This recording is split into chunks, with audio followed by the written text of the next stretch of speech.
Did you know that research shows that 91% of family-cides where a person kills their entire family, 91% of those are done by men, and mostly by white men. And 88% of those use guns. Now this guy is a man. He's a white man. He had 2 guns, but the mofo used a hammer. Why he used a hammer, I will never understand.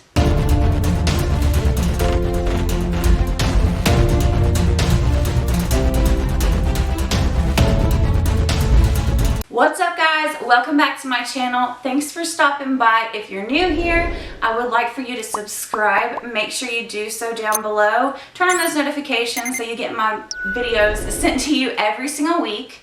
Last week, we talked about EVELYN NESBIT, the world's first pinup girl. That story was crazy, right? Like, she got caught up in the most crazy love triangle with some psycho men that tragically ended in murder on top of the Madison Square Garden building in the early 1900s. So if you're interested in hearing that story, which was really crazy, be ready to buckle up for a wild ride on that one. A lot of twists and turns. Go ahead and hit the button up above. You can see that one in the cards. Also, it will be linked down below. Today we're talking about Mark Barton. This was a guy who lived in Atlanta, Georgia, and I don't know, something just went nuts in him one day. Make sure you get a snack, get comfy, let's get into the video. This is Mark Barton. He was born on April 2nd, 1955 in Stockbridge, Georgia. He was born into a military family, and some reports show that when he was little, his dad was stationed in Germany, so Mark kind of grew up in Europe, and then they moved to South Carolina when he was a little bit older. He was said that he had a normal childhood, but he was kind of a loner and was kind of emotionally distant or emotionally crippled in some ways, like couldn't really relate to other kids. So maybe that's what ended up leading him into dabbling in drugs a little bit as a teenager. He started dabbling in the hallucinogenic drugs, and he even got caught stealing and stuff to be able to pay for his drug habit. But regardless, he was still able and smart enough to get into college, and so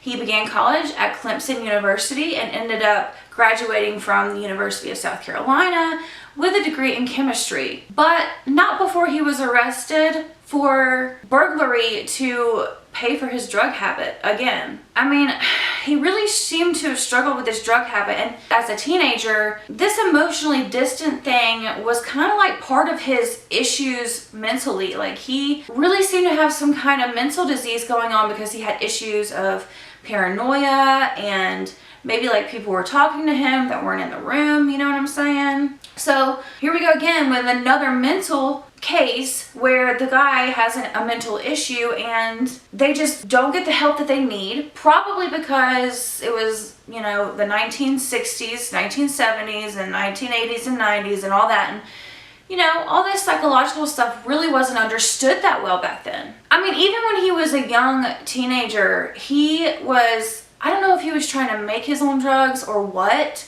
but he was sent to the hospital several times because of accidental overdoses. I mean, he really struggled with his mental illness and his drug abuse. But nonetheless, he did graduate from college, and he graduated with a degree in chemistry. And now this makes me wonder, was he trying to make his own drugs? Is that why he went for a chemistry degree? I don't know, y'all.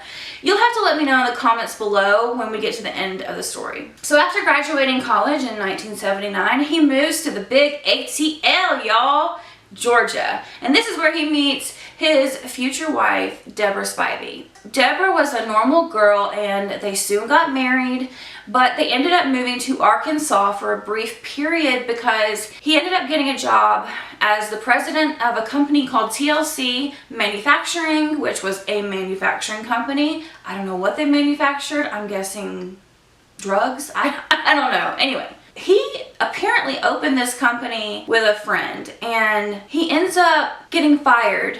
And around this time, he had, his mental illness really began to deteriorate because he started getting paranoid again, thinking that people were out to kill him or chasing him and following him. He got really controlling over Deborah, and at this time they had had 2 children, Matthew and Michelle, beautiful children. Deborah was terrified that this was going to kind of hurt the children, you know, like maybe he was going to do something to hurt them or himself or her.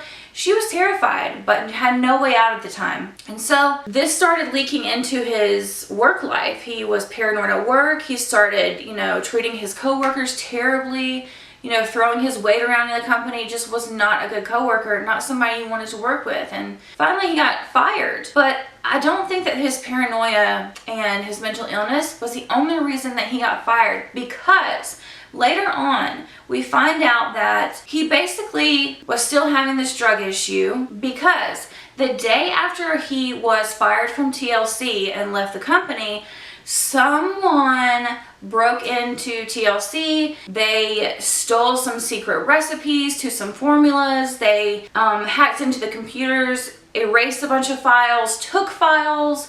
You know, it was real sketch. Mark over here was acting real sus. He was like, I didn't do it, but clearly he didn't hide it very well, because police found out that he did it and they knew he had broken in. They had all the evidence. They arrest him for burglary and everything that they need to arrest him for.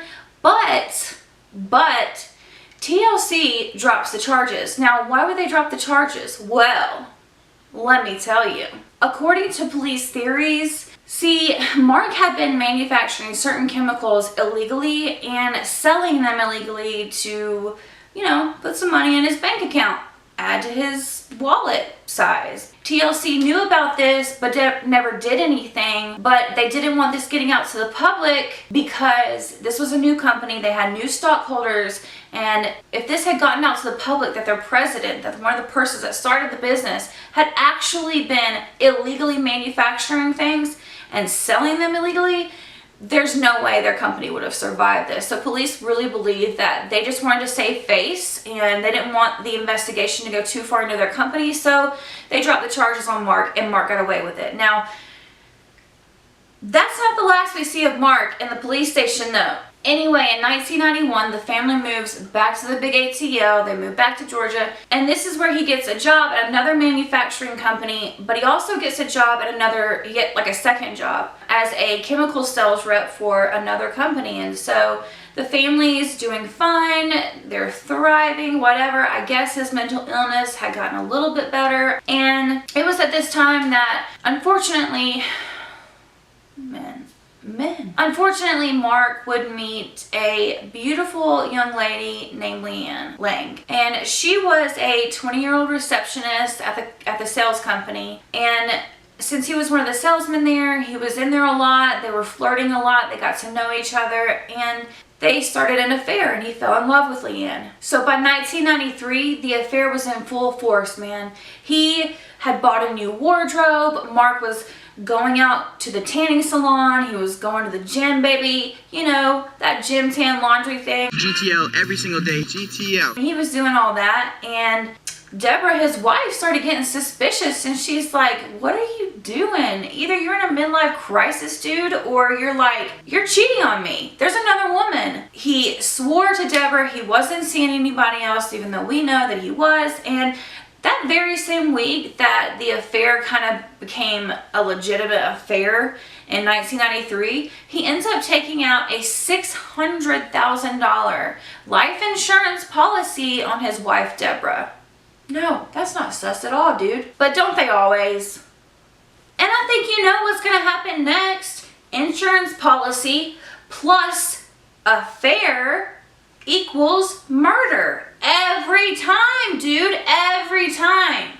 In June of 1993, Leigh and Mark, his mistress, they end up going on a road trip with some friends, and at dinner one night on this road trip, he says to Leigh that he couldn't imagine his life without her. He's never loved anyone else in his life as much as he loves her, and he knows that he will be married to her by October. Now, if you guys know about divorce, let me just tell you, when you have 2 children with a woman, that divorce is not going to last a couple of days, a couple of weeks, or even a couple of months. June to October, there's no way they would have been divorced by then. My divorce lasted 2.5 years, and the reason is because they will not divorce you until you have a parenting plan, until you have a parenting schedule, a custodial schedule, where you know that the kids are going to his house one week, your house one week, or this weekend, or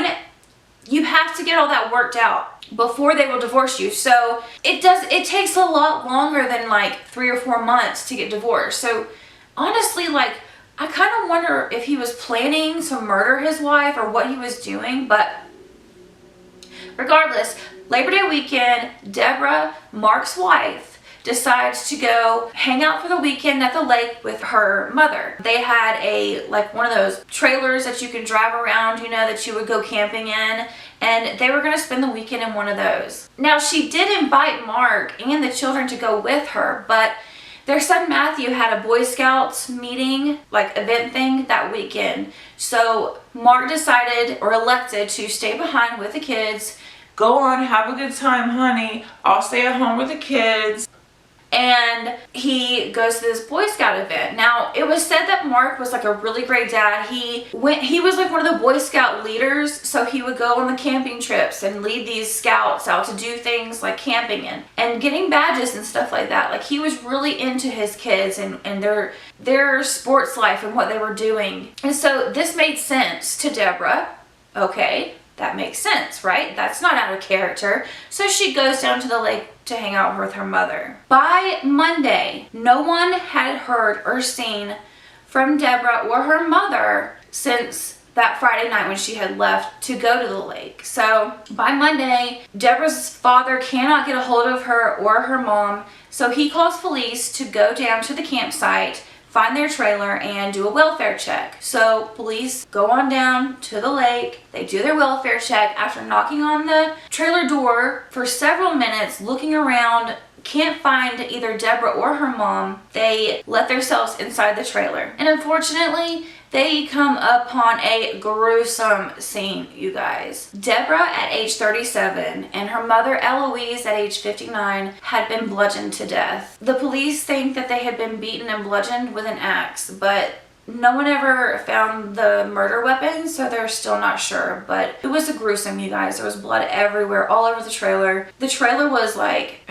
it was a mess, you guys. But despite it being a mess, it was weird because nothing was stolen. The only thing that was stolen was Deborah's wedding ring, despite there being several $100s and a gun on the kitchen counter in the trailer. So they wanted Deborah's wedding ring, but they didn't want the money or the gun that was on the counter.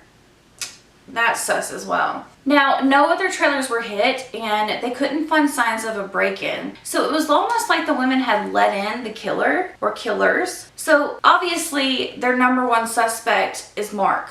Duh. So an hour after the funerals, Mark's house is raided, and they're looking for any kind of evidence they can find. And the only evidence that they find is a couple of drops of blood on Mark's steering wheel and his ignition switch where you turn on the car. The results of that blood was inconclusive. They couldn't really find out whose blood it was, or even if it was human's blood, it was inconclusive. But before the cops could get another sample of this blood and try to, test it again, Mark just miraculously spills soda all over it. I don't know how you spill soda on your ignition switch and your steering wheel. But they cannot get another sample of this blood because Mark knows that the one chemical that will destroy blood DNA evidence is soda. Duh. So they can't get any more samples of this blood, and they didn't find diddly squat in his house, so they have zero evidence. So needless to say, Mark goes free. Did he kill his wife? We'll never know because he doesn't admit to it. He's not arrested. He doesn't go to jail for it. The murders are a cold case and are still unsolved to this day. Even though neighbors did say that he had a babysitter at his house that night and that he did leave for several hours. So Mark could have gone and done this and left the kids with a babysitter. But like I said, case closed. we don't know who did it. So life goes on for the Barton family. Poor Michelle and Matthew are without a mother now, and as confused as they are as little children, a week after the funerals, Leanne, the mistress, starts spending the night at the Barton household. She comes in and she's their interim mother, and she takes over. And not even 6 months later, she moves in. Leanne and Mark end up getting married, and with the $600,000 life insurance policy that he did end up getting from the life insurance company for his dead wife, Mark decides to quit his jobs and he wants to try his hand at gambling with the stock market, so he becomes a day trader. So Mark gets a job with Momentum Securities in Atlanta, Georgia as a day trader, which is where you trade the stocks on the stock market, usually for other people, and he was trading it for other people, but he was also using Deborah's blood money as well and gambling his own money, that money away as well. So like he was putting that money in the stock market. And actually at Momentum Securities, he was well liked as an employee and a co-worker. His superiors liked him. They even had a nickname as Rocket Man for him because of his big smile and high energy. He was doing great. He was selling he was making a lot of money for other people and himself through the stock market in the very beginning. However, things took a turn for the worse when his mental status took a turn for the worse, and he started losing all kind of money. Everybody's money. His money, their money, your money, everybody's money. By June of 1999, he is $100,000 in debt to Momentum Securities because of all the bad trades he has made. And because of this, Momentum Securities is forced to shut down his account and fire him. But that's not going to stop Mark, because he goes right across the street to Alltech Investments and gets a job with them. Now, because of his shutdown account with Momentum Securities, he lost his day trading license. But he doesn't tell Alltech this because obviously they wouldn't give him a job. And just like with Momentum Securities in the very beginning, he does very well and he's trading a lot of money and he's making money through the stock market, doing good. But with Mark, what lasts long, right? What good thing lasts long? Now, before he left Momentum Securities, he promised his superiors that he would pay the $100,000 that he owed them back, of course. And, you know, a few months after he started with Alltech, he got into a lot of debt with them too, and they were forced to close his account as well and fire him as well. And just like he had promised Momentum, he promised Alltech superiors that he would pay them back. But that's not what happened. On July 29th, 1999, Mark Barton goes into Alltech and says hello to everyone with a big smile on his face. He's very nice, very cordial. He walks straight to the conference room where he finds the co-founder of Alltech, Brent Doonan, who actually was very nice to Mark, because when he noticed that Mark had been losing in the stock markets over and over, he was very nice to him and encouraged him. You know, he didn't spread rumors about him saying, oh, he's losing a lot of money or nothing. He gave him several chances to earn the money back. And so he was a really great guy. But nonetheless, Mark, our good boy Mark, walks to the conference room where Brent is sitting in a conference. And he opens the door, smiles at Brent, and says, Hey Brent, you got a minute? Come here. You're gonna love this. So Brent excuses himself from the meeting and pulls Mark into his office and shuts the door. Now, as he shuts the door, Mark turns and shuts the blinds and his whole demeanor changes. He says to Mark with a sinister voice, Today is going to be visual. And he pulls out 2 handguns and shoots Mark point blank twice in the chest. After he shoots Brent at point blank range, he opens the door and turns his fury on the day traders sitting out on the floor. He ends up shooting and he ends up executing 5 of the day traders and wounding several others before he makes a legger out the door and says, I hope this didn't ruin your trading day. What a dick. You know, what a dick. And I should mention that Brent, the co-founder of the company, the guy that was so nice to him, he ended up getting shot 3 more times before Mark would leave the building and nearly bled to death before rescuers could get to him 2 hours later. However, he did survive miraculously, thank God. As for the 5 other day traders, they were killed instantly, and many other were wounded. Cops were called. They locked down the building of Alltech, okay? And oblivious to what's going on, day trading at its usual is going on at Momentum Securities across the street. Remember his first job where he owes $100 grand?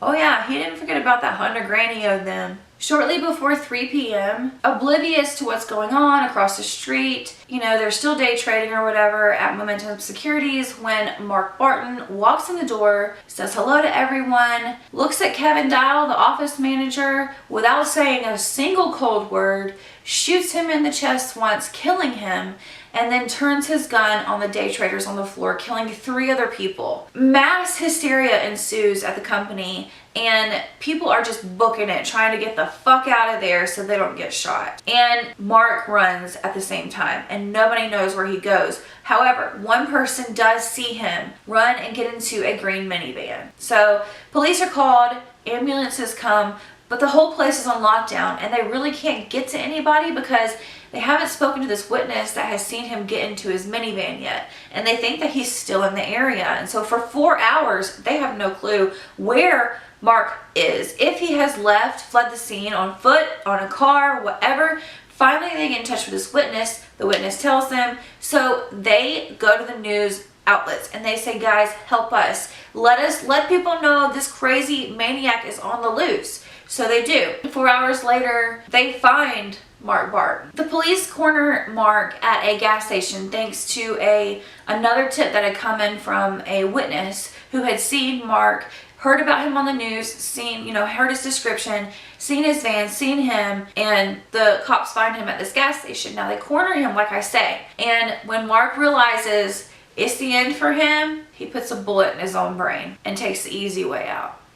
Kills himself right there in front of everybody. Police end up raiding his apartment in Stockbridge to try to see if there are any accomplices. Where's his family? Who is associated with this maniac that just went and killed all these people and hurt many others, terrorized the entire city of Atlanta? Who is this guy?